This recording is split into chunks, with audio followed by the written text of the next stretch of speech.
नमस्कार साथियों। आप सभी का एबीबी लर्निंग हब के ऑनलाइन प्लेटफॉर्म पर हार्दिक स्वागत है। अपने एलडीसी की सामान्य विज्ञान कर रहे हैं और उसके अंदर अपना चैप्टर चल रहा है कौन सा, कार्बन एवं उसके यौगिक। पिछली क्लास में हमने हाइड्रोकार्बन का वर्गीकरण किया था कि हाइड्रोकार्बन है वो कितने प्रकार के होते हैं, उनमें कौन कौन सी श्रेणियां आती हैं। अब उसके जस्ट बाद में आगे हम करेंगे।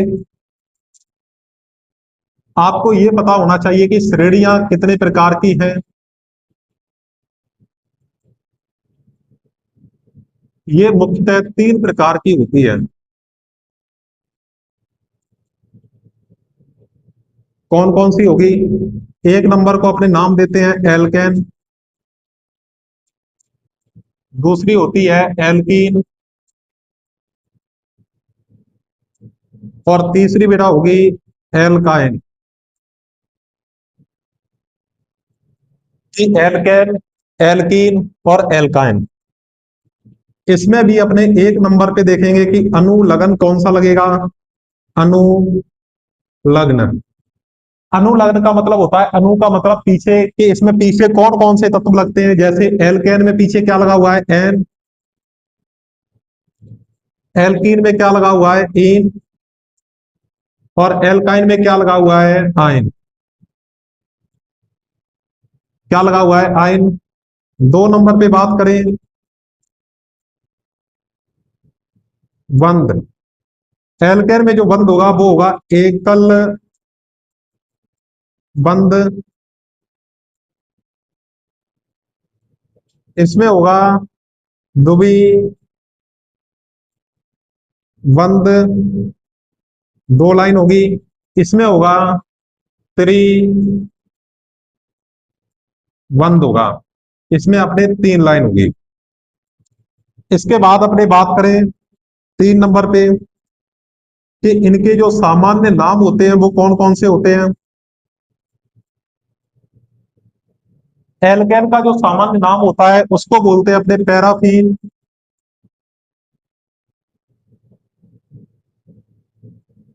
एल्कीन का होता है उसको बोलते हैं ओलिफिन।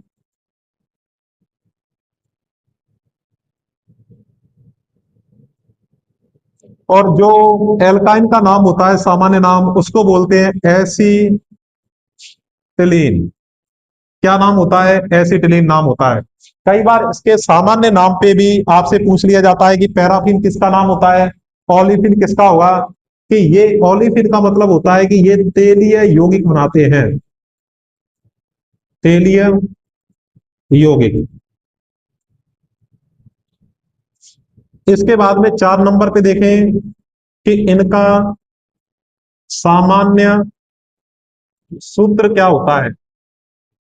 सामान्य सूत्र याद करने का सबसे आसान तरीका है। कैसे? कि सभी में कॉमन क्या होगा? C N. इसमें भी क्या होगा? C N. और इसमें भी क्या होगा? कॉमन सी एन होगा।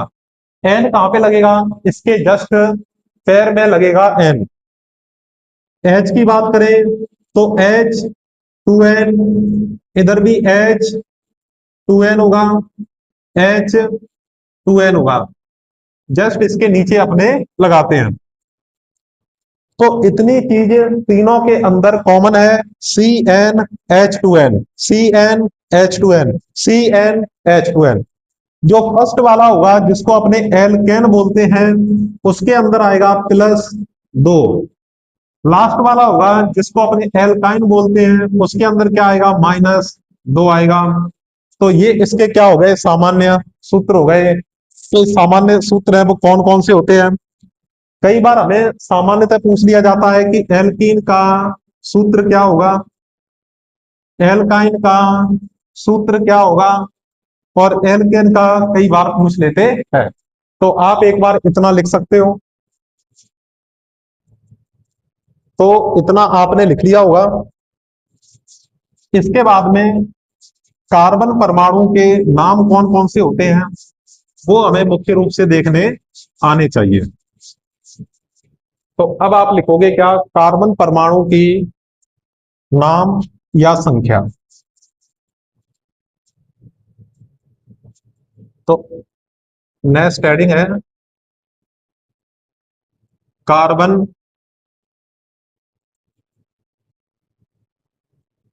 परमाणु की संख्या।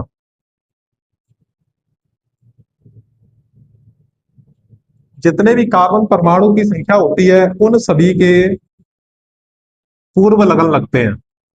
कौन से लग्न लगते हैं? पूर्व लग्न। और उसके बाद में अपने देखेंगे एल्केन, जो अभी पढ़ के आए हैं अपने। एल्कीन, चलो एल्केन का भी अपने क्या लिख लेते हैं, इसको थोड़ा शॉर्ट फॉर्म में लिखते हैं, एन। इन, एल्कीन में क्या होगा? इन होगा। और एल्काइन में क्या होगा? आइन होगा। और इन तीनों के अपने क्या यूज करेंगे? अनुलग्न। अनु का मतलब होता है पीछे। ये जो अनुलग्न है वो कहां पे लगेंगे? पीछे लगेंगे, शब्दों के पीछे लगेंगे। जैसे कार्बन परमाणु की संख्या एक होगी तो उसको सी एक लिखेंगे। उसके जस्ट नीचे इसको बोला जाएगा मैथ। कार्बन परमाणु की संख्या दो होगी तो उसको बोलेंगे एथ। कार्बन परमाणु की संख्या तीन होगी तो वो होगा प्रोप। चार होगी तो ब्यूट। कार्बन परमाणु की संख्या पांच होगी तो पेंट। आपको इनको क्रम से ही याद करना है, सीरियल वाइज याद करना है कि पांच पे पेंट है तो पांच पे पेंट ही रहेगा। चार पे ब्यूट है तो वो चार पे ब्यूट रहेगा, न कि तीन पर ब्यूट चला जाएगा। अगर छह कार्बन परमाणु की संख्या होगी तो उसको बोलेंगे अपने हेक्स। सात कार्बन परमाणु की संख्या होगी तो हेप्ट। आठ कार्बन परमाणु की संख्या होगी तो ऑक्ट। नौ कार्बन परमाणु की संख्या होगी तो उसको बोलेंगे नॉन। और 10 कार्बन परमाणु की संख्या होगी तो उसको क्या बोलेंगे? डेक बोलेंगे। कि सर इतने हमें कैसे याद रहेंगे? तो आपको मुख्य रूप से सभी को छह तक याद रखने हैं। छह का मतलब हेक्स तक याद रखने हैं। पूरब का मतलब है कि इनको पहले रखेंगे। पूरब का मतलब क्या होता है? पहले। और जो अनुलग्न का मतलब है पीछे, तो इनके पीछे अपने ये लगाते जाएंगे। जैसे मैथ के पीछे मैंने क्या लगा दिया? एन लगा दिया तो क्या बनेगा आप बता सकते हो? मैथेन। क्या बन जाएगा? मैथेन बनेगा। मैथेन में सिर्फ एन का बनता है मैथेन। इन में कार्बन और कार्बन के बीच में द्विबंध होता है तो इसका कुछ बनता नहीं है। और आयन में भी कार्बन कार्बन के बीच में त्रिबंध होता है इसलिए इसका भी कुछ नहीं बनता। और एथ का जब एन लगाएंगे तो क्या बनेगा? एथेन। एथ के पीछे इन लगाएंगे तो एथीन। और एथ प्लस आइन लगाएंगे तो क्या बन जाएगा? एथाइन। इसी प्रकार से आप ये पूरी टेबल भर सकते हो। Propane, propene, propyne. इसके बाद है ब्यूटे, ब्यूटेन, ब्यूटीन और butyne. Butane, butene,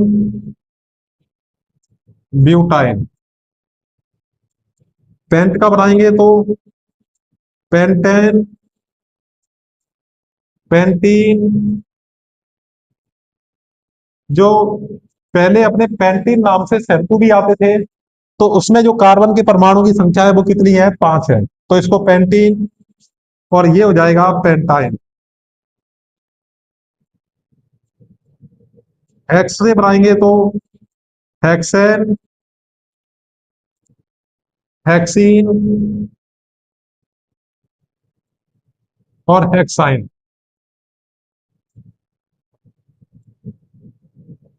hexane, hexene और हेक्साइन। इसी प्रकार से हेप्ट का बनाओगे तो क्या बनेगा? हेप्टेन, हेप्टीन, हेप्टाइन, ऑक्टेन, ऑक्टीन, ऑक्टाइन, नोनेन, नोनीन और नोनाइन, डेकेन, डेकीन और डेकाइन। तो ये आप साथ साथ में बना सकते हो। इसके बाद में जो इसके सामान्य सूत्र होते हैं वो आपको पता है कि सर एल्केन का सामान्य सूत्र होता है, वो क्या होता है? जैसे अपने बात करें यहां पे कि एल्केन, आप इसको नीचे भी लिख सकते हो, जस्ट इसके नीचे एल्कीन, एल्काइन। एल्केन का जो फॉर्मूला होता है वो है CnH2n। ये तो सभी में कॉमन होगा, CnH2n, CnH2n। सबसे पहले अपने एक नंबर में बना के चलते हैं सर मेथेन। पहले वाले पे +2 कर दो और लास्ट वाले पे -2 कर दो। अब इन सूत्रों को आप थोड़ा समझने की कोशिश करो कि जितने कार्बन परमाणु की संख्या है Cn, कार्बन परमाणु की जितनी संख्या है उससे हाइड्रोजन परमाणु की संख्या कितनी है? सर 2n है, तो दो गुना हो गया, दो गुने से दो ज्यादा। और यहां पे क्या होगा? जितनी इसकी कार्बन परमाणु की संख्या है उसकी दोगुनी, और ये दो गुने से दो कम। पहले में क्या होगा? एल्केन में सर n आ गया, तो दो गुने से दो ज्यादा, दो गुना और दो गुने से दो कम। जैसे मैं एक नंबर बनाने की कोशिश करता हूं कि सर मेथेन का बनाते हैं।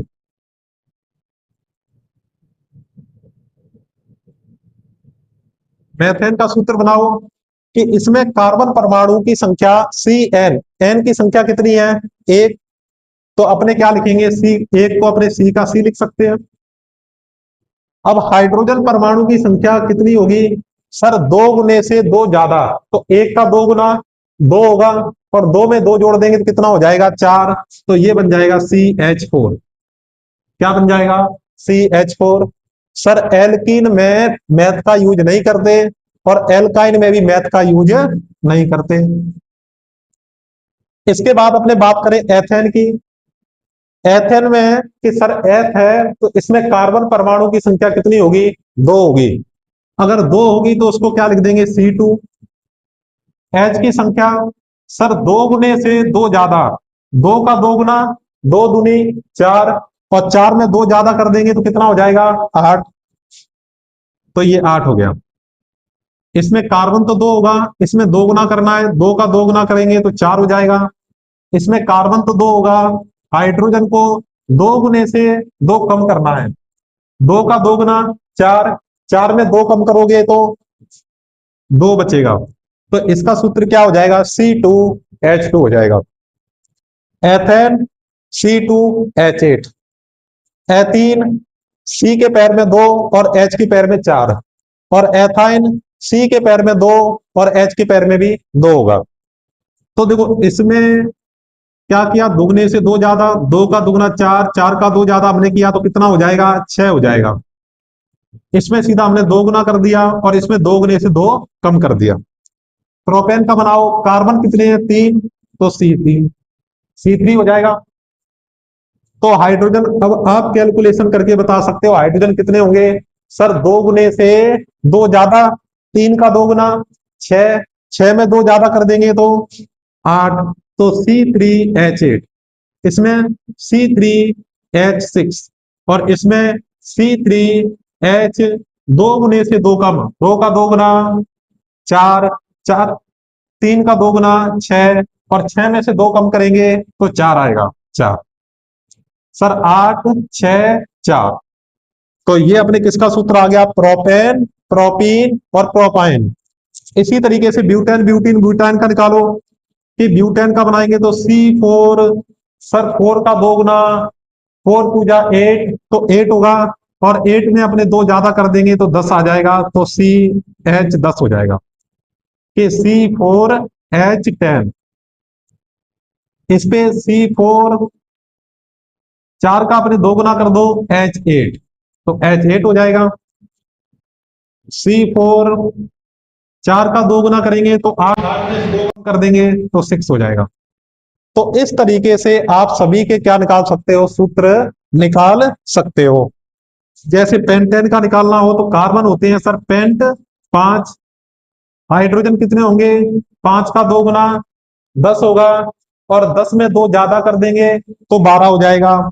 तो C5H12, C5H10 और C5H5 का 2 गुना करो कि सर 10 होगा, और 10 में से 2 कम कर देंगे तो 8 हो जाएगा कि C5H8। यहाँ पे आप ये देखो कि कार्बन 5 थे तो H12 हो गए, 12 में से यहाँ पे 2 कम किए 10 हो गए, 2 कम किए तो 8 हो गए। तो आप ऐसे भी कि पहले का निकालो, बाकी सभी अपने आप 2-2 कम करते जाओ।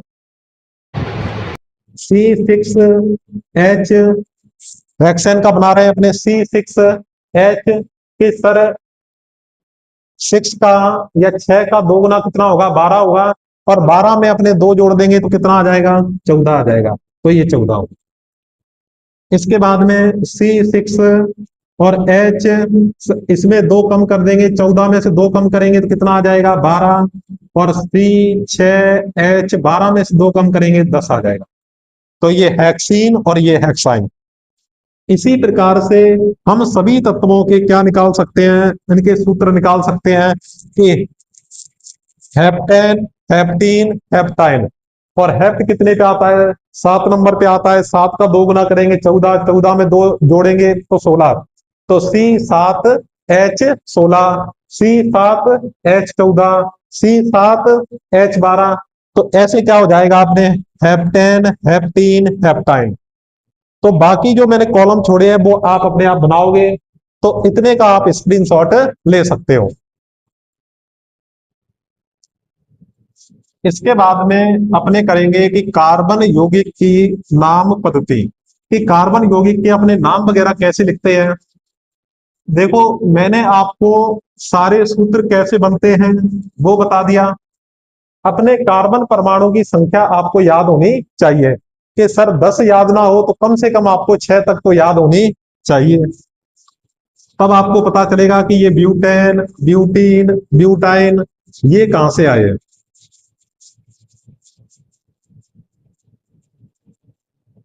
तो अपनी अगली हेडिंग क्या होगी, कार्बन यौगिक की नाम पद्धति।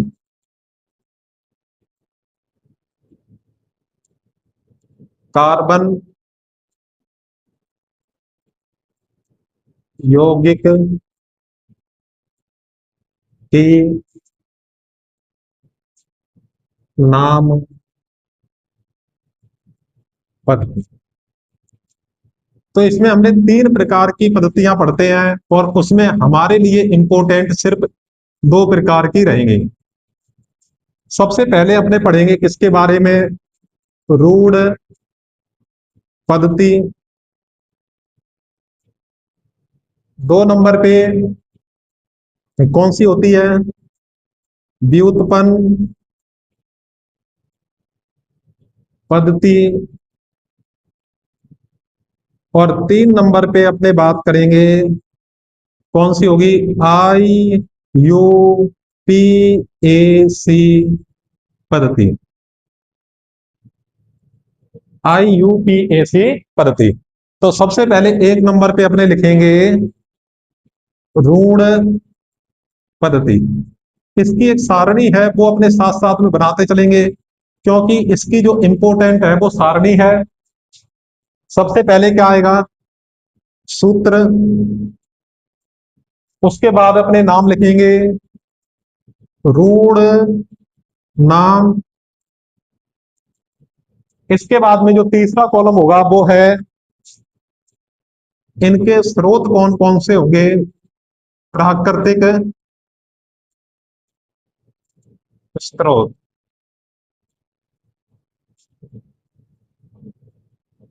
एक नंबर अपने बात करें CH4। CH4 को अपने क्या बोलते हैं, मैथेन। अभी बात करके आए थे मैथेन। और इसका जो ऋण नाम होता है वो होता है मार्स गैस, कि मार्स गैस के नाम से किसको जाना जाता है? तो उसका आंसर क्या होगा? मेथेन को, CH4 को। और ये प्राकृतिक स्रोत के दल दल दल दल स्थानों से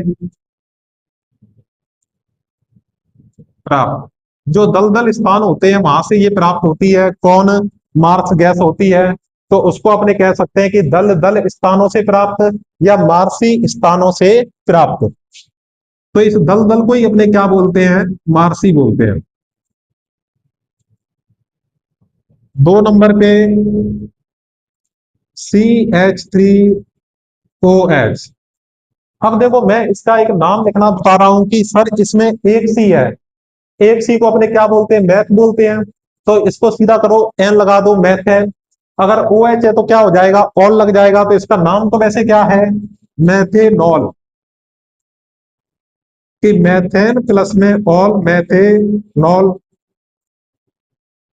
मैथेनॉल को अपने कहते हैं कास्ट स्प्रेट। कास्ट स्प्रिट होता है। तो क्या नाम इसका लेते हैं? कास्ट स्प्रिट होगा। कास्ट का मतलब होता है लकड़ी, और स्प्रिट तो इसमें लिखेंगे लकड़ी के भंजन आसवन से प्राप्त, कि लकड़ी के भंजक आसवन से प्राप्त, वो क्या होगा? ये अपने कास्ट स्प्रिट होगी। 3 नंबर अपने बात करेंगे एसिटिक अम्ल, CH3COOH। इसको अपने बोलते हैं क्या? एसिटिक अम्ल होता है। वैसे देखो कार्बन कितने हैं? 2। सर 2 कार्बन है तो एथेन हो जाएगा। और COOH है तो उसका ओइक लगेगा। तो एथेन प्लस में ओइक क्या हो जाएगा? एथेनोइक। एथेनोइक। और एथेनोइक को जब रूट नाम होता है वो होता है एसिटिक अम्ल।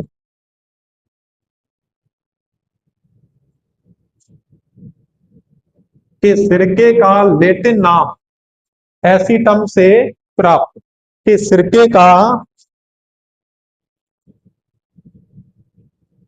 सिरके का लेटिन नाम क्या होता है? एसीटम। एसीटम को आप थोड़ा कॉमे में बंद कर दो। से प्राप्त, एसीटम से प्राप्त होगा। इसके बाद में 4 नंबर बोलेंगे HCOOH। इसको बोलते हैं फार्मल्डिहाइड या फार्मिक अम्ल बोलते हैं। ये फार्मिक अम्ल। तो इसको अपने बोलेंगे फार्मिका,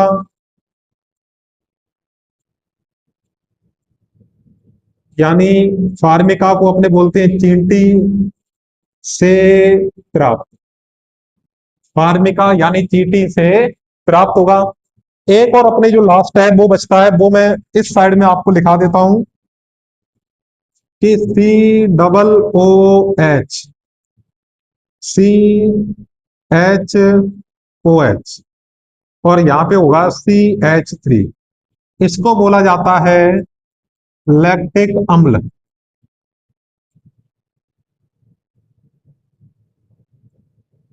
और इसको अपने ये कह सकते हैं लैक्टम या दूध, लैक्टम से प्राप्त, कि दूध या लैक्टम से प्राप्त होता है कौन सा? लैक्टिक अम्ल। तो आपको मेन रूप से इसके अंदर जैसे ये वाला पूछ सकते हैं, मार्स गैस वाला ये पूछा जा सकता है आपसे, और फार्मिक वाला ये पूछ सकते हैं। तो मेन अपने ये है लैक्टिक अम्ल, आपसे बहुत कम चांस है इसके पूछने के। कि जो लैक्टिक अम्ल है वो सर किसके अंदर होता है? दही के अंदर होता है। दही किससे बनता है? दूध से। तो दूध को ही अपने लैक्टम बोलते हैं, तो लैक्टम से क्या बन गया, लैक्टिक अम्ल बन गया। इसके बाद में आपको एक दो ग्रुप और लिखा देता हूं मैं। एक होता है अपने आइसो ग्रुप, आइसो ग्रुप, जैसे एक कार्बन ये गया, और इस पे यहां पे मैं जोड़ देता हूं CH3, और इस पे भी जोड़ दिया CH3। कार्बन की कितनी संयोजकता होती है, तो संयोजकता मैंने आपको शुरुआत में बताई थी, कार्बन की 4 संयोजकता होती है।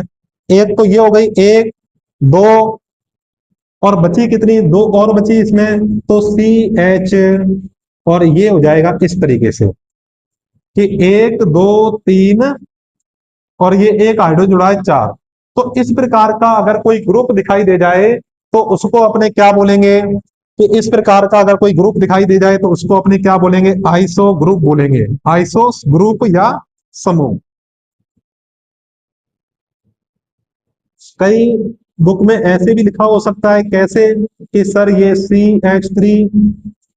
CH3 और ये क्या है CH, और यहाँ पे इस तरीके से भी हो सकता है।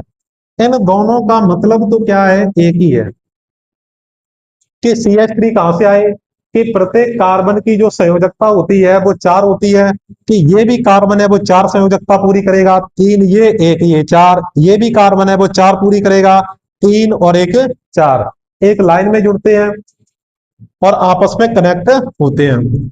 एक अपने बात करें कौन सा समूह होता है, नियो समूह। इसमें इधर भी CH3, इधर कार्बन होगा, इधर भी CH3, और इधर भी बेटा क्या होगा, CH3 होगा, और यहाँ पर एक संयोजकता क्या होगी, मुक्त। जैसे यहाँ पे एक संयोजकता मुक्त है, तो यहाँ पे और कार्बन समूह कोई भी जुड़ सकता है, तो इसको अपने क्या बोला जाता है, नियो समूह इसको बोलते हैं। यहाँ पे मैं जैसे ये जोड़ दूं CH2, 2 और एक 3, और ये क्या हो जाए ऐसे खाली स्थान, इस पूरे को अपने क्या बोलेंगे, नियो समूह बोलेंगे।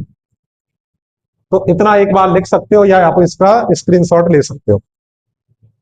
तो इनके अंदर जो अपने रूट नाम थे, उनके अंदर मेन मेन आप नाम याद रख सकते हो, कि सर मार्स गैस है CH4, फार्मिक अम्ल है HCOOH होता है, कि फार्मिका चीटी को बोलते हैं, उससे प्राप्त होता है।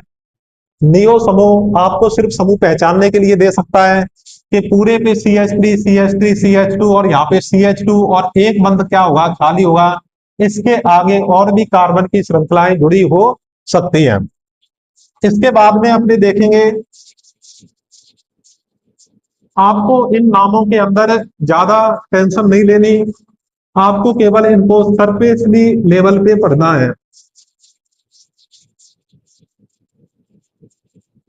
जितना अपने इजी तरीके से कर सकते हैं वो मैं इजी तरीका भी आपको बताता रहूंगा।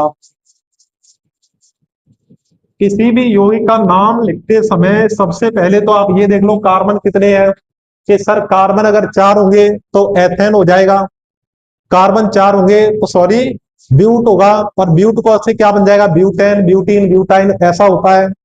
कार्बन 5 होंगे तो उसको पेंटेन बोल देंगे, कार्बन 6 होंगे तो उसको हेक्सेन बोल देंगे, कहीं पर द्विबंध दिखाई दे गया तो इन लगा देंगे, तो हेक्सीन, अगर त्रिबंध दिखाई दे गया तो उस पर अपने आयन लगा देंगे, तो हेक्साइन हो जाएगा। कुछ तत्वों के नामकरण मैं आपको बताऊंगा भी लिखने, कि कैसे उनको डायरेक्ट अपने पहचान सकते हैं। अभी आप हेडिंग डालो क्रियात्मक समूह। क्रियात्मक समूह कई बार डायरेक्ट पूछ लिए जाते हैं। कुछ क्रियात्मक समूह होते हैं जिनके लगते हैं अणु लगन लगता है, जिनका अणु लग्न। जैसे कहीं पर आपको दिखाई दे जाए कि COOH, या इसी को मैं ऐसे लिख दूं कि COO और H, इन दोनों का मतलब क्या होता है, एक ही होता है, COOH है, और इसके नाम भी अपने लिख लेते हैं कि नाम इसको क्या बोलते हैं। चलो नाम वाला कॉलम बना देते हैं यहाँ पे, और ये क्या हो जाएगा, अनुलग्न हो जाएगा। COOH को अपने क्या बोला जाता है, कार्बोक्सिलिक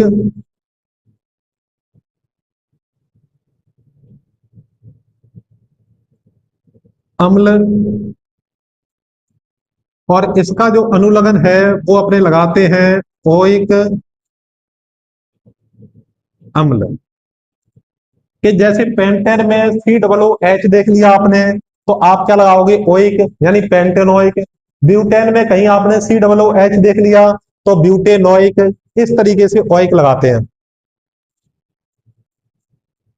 कहीं आपको OH दिखाई दे गया, इसको बोलते हैं एल्को हल, और इसका लगता है ऑल। जैसे पेंटेन के साथ में OH आ गया तो पेंटेनॉल, एथेन के साथ में OH आ गया तो एथेनॉल, ब्यूटेन के साथ में OH आ गया तो ब्यूटेनॉल होगा। C डबल बॉन्ड O और O, अगर ऐसा कुछ दिखाई दे जाए बीच में तो उसको बोलते हैं अपने कीटोन, और कीटोन का लगता है ऑन लगता है। ब्यूटेन प्लस में ऑन ब्यूटेनॉन, और पेंटेन प्लस में ऑन पेंटेनॉन होगा। 4 नंबर पे बात करें, जैसे CHO हो गया, ठीक है, इसको बोला जाता है एल्डिहाइड। कई बार तो सामान्यतः यही दे देता है कि इसमें क्रियात्मक समूह को पहचानिए, या कार्बोक्सिलिक अम्ल का क्रियात्मक समूह कौन सा होगा, तो डायरेक्ट ही कई बार पूछ लिए जाते हैं।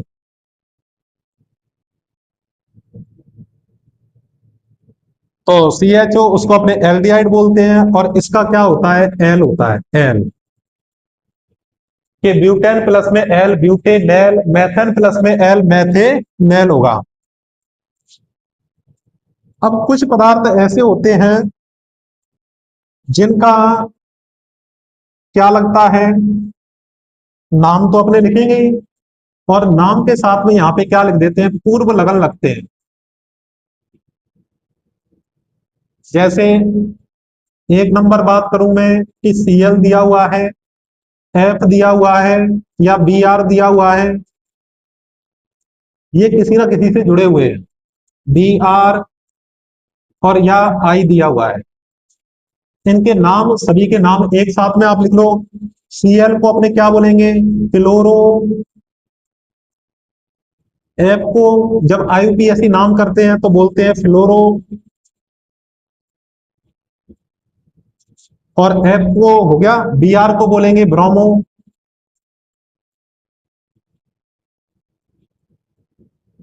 और I को क्या बोलेंगे, आइडो। और बेटा ये जो इसके नाम होंगे, कि Cl का नाम वैसे क्या होता है कि क्लोरीन, फ्लोरीन, ब्रोमीन, आयोडीन, और ये जो मैंने लिखाए हैं यही आपके क्या हो जाएंगे, पूर्व लगन हो जाएंगे। जैसे मैथेन के साथ में जुड़ गया क्लोरो, तो हम कहेंगे क्लोरोमेथेन, इसका पूर्व लगन यानी पहले लगेंगे। अगर इसी प्रकार से एथेन के साथ में Cl जुड़ गया तो क्लोरो एथेन, क्लो ब्रोमो एथेन, आइडो एथेन, इस तरीके से नाम हो जाएंगे। तो ये हमारे क्या थे, मुख्य मुख्य अपने क्रियात्मक समूह थे, और इनके बारे में हमने अच्छे से पढ़ा। अब एक हेडिंग है कि विषम चक्रीय यौगिक।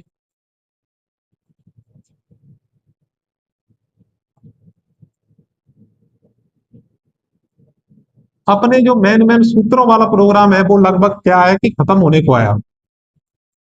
विषम चक्रीय यौगिक में क्या होंगे कि 2 से अधिक परमाणुओं से मिलकर बने तत्व, कि 2 से अधिक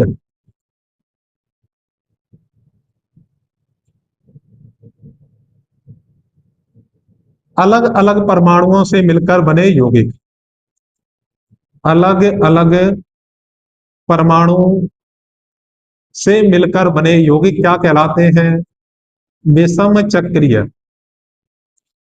जैसे मैं बात करूं कि CH एक ये हो गया, और 2 ये हो गए, इधर भी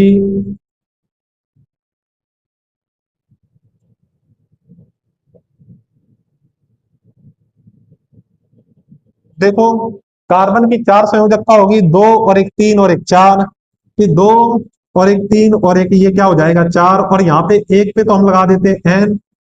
ये इसी प्रकार से 3 संरचना आप बना सकते हो।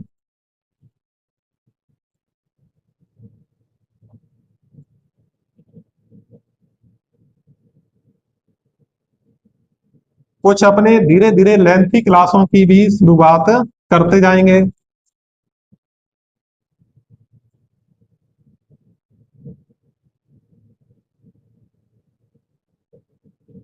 अगर यहाँ पे एस जुड़ा हो, ओ जुड़ा हो, और क्या जुड़ा हो, एन जुड़ा हो। अगर एन जुड़ा होगा तो इसको बोलते हैं अपने पी रोल। ओ जुड़ा होगा तो उसको बोलेंगे अपने फ्यूरेन।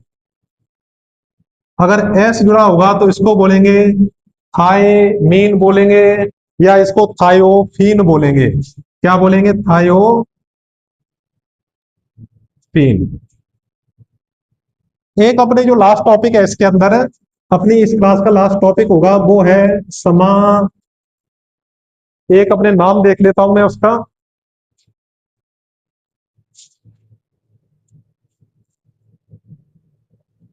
समाव्ययता। समाव्ययता क्या होती है? कि ऐसे सूत्र जिनके आणविक सूत्र क्या हो, समान हो। ऐसे तत्व या ऐसे यौगिक जिनके आणविक सूत्र क्या हो, समान हो, और रासायनिक और भौतिक गुणधर्म क्या हो, अलग अलग हो। रासायनिक व भौतिक गुण अलग अलग होते हैं, उसको अपने क्या बोला जाता है? समाव्ययता बोला जाता है। जैसे उदाहरण में हम बात करें, ग्लूकोज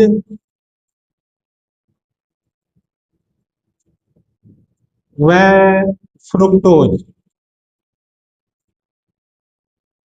कि ग्लूकोज या फ्रुक्टोज है, उसका जो सूत्र होता है वो अपने क्या होगा? सेम होगा। कि आणविक सूत्र तो समान होगा, क्या? वही ग्लूकोज का जो लिखाता हूं मैं, वो C6H12O6। इनका जो आणविक सूत्र दोनों का समान है, ग्लूकोज का भी और फ्रुक्टोज का भी, लेकिन इसके रासायनिक और भौतिक गुणधर्म क्या है? अलग अलग हैं। तो वो क्या होगा? अपने समाविता कहलाएगी। तो आज की क्लास में इतना ही। आपको ये क्लास कैसी लगी आप जरूर कमेंट करके बताएं, और अगर आपको ये क्लास पसंद आई तो क्लास को लाइक जरूर करें, और अपने एबीबी लर्निंग हब के यूट्यूब चैनल को ज्यादा से ज्यादा सब्सक्राइब करें और अपने दोस्तों के साथ में शेयर करें। धन्यवाद।